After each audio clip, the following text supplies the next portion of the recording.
Good morning, everyone. And thank you for joining us. We are just a few days away from celebrating a new year, and now we can celebrate the selection of new leadership for our Fayetteville Police Department. I'd like to extend my appreciation first to our Human Resources Department led by Jerry Clipp, as well as Dr. Strauss from Developmental Associates for their support in facilitating this process, and to the Police Department and its leaders.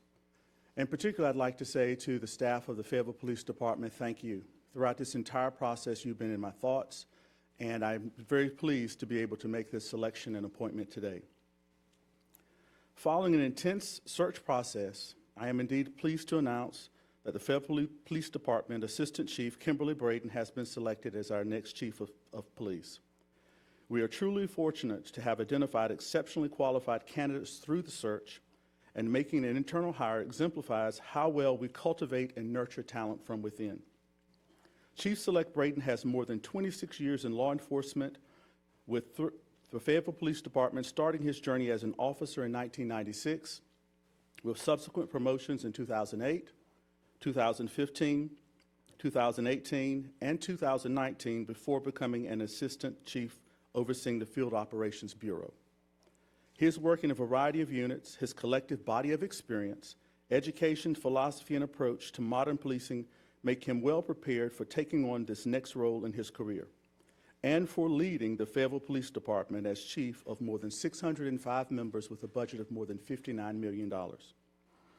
As we are the 6th largest city and the 9th largest state and the most powerful country in the history of the world, it is my pleasure to be able to introduce to you our next Chief of Police, Kimberly Braden.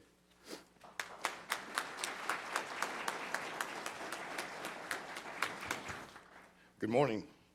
I'd like to start by saying I'm extremely thankful for the opportunity to continue to serve the Fayetteville community, which I've called home for the past 45 years. I want to thank the City Manager, Doug Hewett, for his confidence in my ability to lead and giving me this opportunity. I look forward to bringing what I've learned throughout my career to lead the Fayettille Police Department, as many of those have done before me. I'm grateful for the opportunity and ready for this responsibility.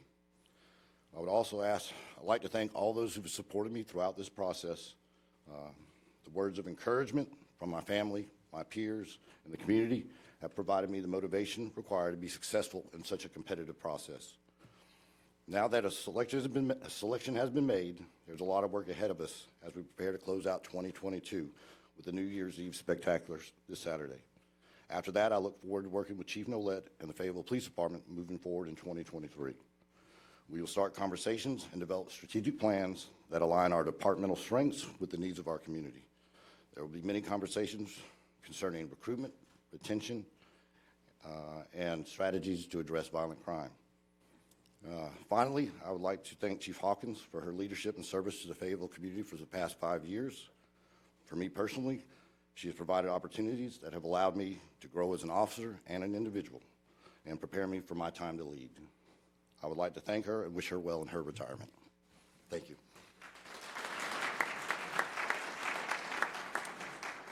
So, first of all, thank you for letting me come up and take just a slight moment to congratulate you and tell the community you should be proud.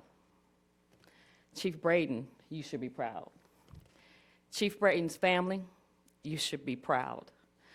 You have someone who's come from the city, who's about to lead this department and this community into the next chapter, and I'm very proud. We will continue to transition within the next month as I continue my retirement, but once again, thank you, congratulations, and we are one city that's going to move forward with an amazing chief.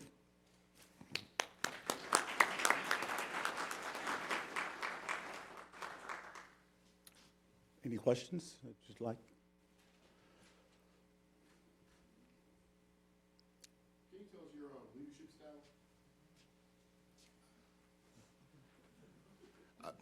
Personally, I wouldn't say I have a specific leadership style. I think I adjust to the moment, what needs to happen at that given time. There's times when, we can be diplomatic and we can take the time to figure out a problem together, and there's times we know in crisis situations where you have to be more authoritative in your approach to leadership. So I think it depends on the time and the situation, and I adjust accordingly. Vision for the future, where do you want to see the department perform? Again, right now, but there's a lot of work to do as we get ready to close out this year in 2022 with the New Year's Eve. I'm sure there's going to be time for conversations, and it's not just my vision for the department. It's going to be the vision of the employees of the Fayetteville Police Department. It's going to be the vision of city management. It's going to be the vision of the community. So I'm willing and prepared to have those conversations and take that in a direction that we all can agree upon. What about the,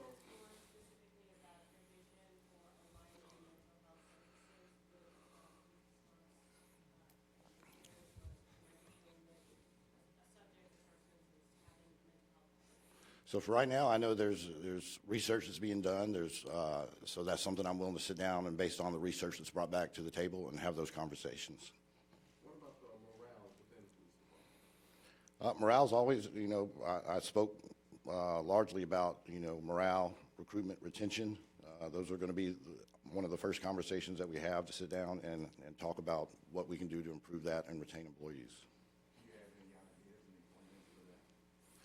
Again, I have ideas in my head, but I want to make sure that's the best fit by having the conversations with management, with the employees, and the command staff that I have to make sure that that's going to be the best fit for the police department at that time.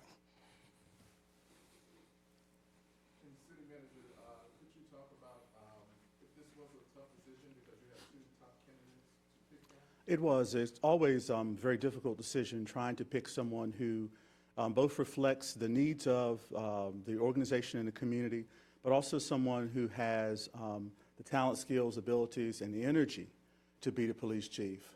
I can tell you that having seen Chief Hawkins work, having worked with Chief Medlock, Chief Bergemine, and Chief McCarthy before that, it's not only about having ideas. One of the things that Chief Select Braden talked about during the interview process that was so appealing to me and to others was the fact that we may not necessarily be the strongest, we may not be the fastest, we may not be the smartest, but as chief, it is his ability, it is his requirement, as it was with Chief Hawkins, to bring all of those people together to be able to tackle the issues that we have afoot.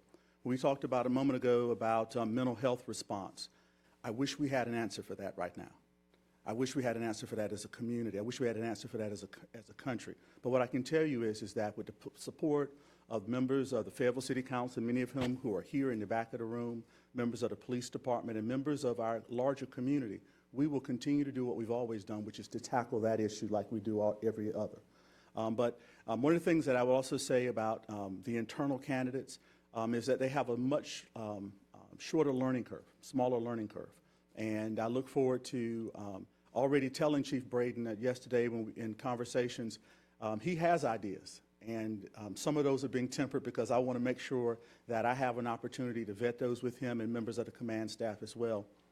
But when he talked about a strategic plan, that's exactly what we hope to do in 2023, which is to sit down and talk to all the members of the department again, talk to members of the community, talk to members of the city council, and come up with a community safety plan that reflects who we are as a community in 2023.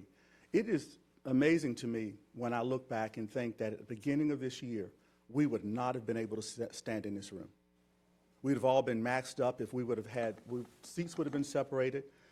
And here we are again, maskless, talking about celebrating New Year's Eve with Tony this coming weekend.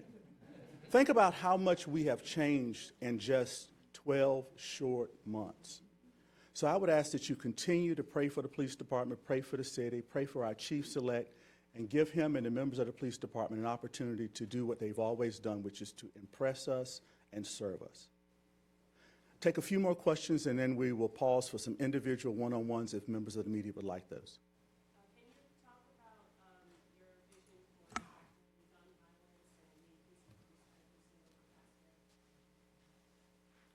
So accuracy over the past year? very, very quickly, we're evaluating specifically, domestic violence homicides that have occurred this year. We're taking a look at, what we could have done better, where there's previous instances where we could have intervened at an earlier time. So we're constantly looking at evaluating the violent crime that's occurring and finding out moving forward, what the best practices are and what we need to change in our response to those types of calls for service to improve and reduce those types of crime.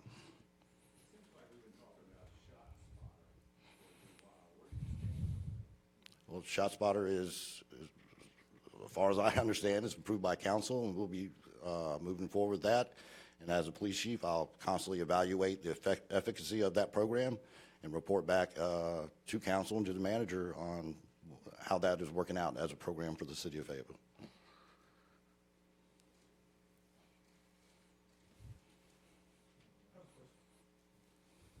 Someone in this room in the police department within the last 2.5 years gave the order for the National Guard to draw guns on peaceful protesters that have elderly and grandkids in it. Is your leadership following in the same path that to call in the National Guard on peaceful protesters? My leadership would be to evaluate a circumstance and respond to that appropriately. Every call for service is unique and requires a set of facts and circumstances that we need to take in order to make a response. So again, I would say that I'd have to, those evaluations be made given that circumstance if it occurs in the future. Well, thank you all. We will now split up into anyone who wants to do individual interviews with Chief. But before we do that, there are also some people you may want to introduce here with you today, or not? No, my wife, Okay. she went to visit family after the Okay, holidays. okay. Well, we're your family here today. Okay. So we'll go ahead and do some individual interviews. Lauren?